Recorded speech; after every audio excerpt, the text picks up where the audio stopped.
అందరూ చదువు చదువు అంటే బోర్ కొడుతుందా? 24 గంటలు చదివేనా అనిపిస్తుందా? అయితే ఈ అమ్మాయి ఎక్స్పీరియన్స్ వినండి. హాయ్, నేను Dakshu. This is my experience. Inter చదువుతున్నా. ఎంత చదివినా ఇంకా చదవాలనే టెన్షన్తో నా మెమొరీ బాగా తగ్గిపోయింది. అప్పుడు పోమోడోరో టెక్నిక్ గురించి విన్నానండి.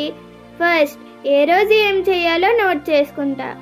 సెకండ్, ప్రతి టాస్క్కి 25 నిమిషాలు అలారం సెట్ చేసుకొని కట్టుబడి పనిచేస్తా.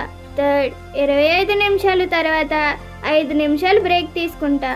ఆ టైంలో తినటం, తాగటం వంటివి చేస్తా. మొబైల్, టీవీ జోలికి అస్సలు వెళ్ళనండి.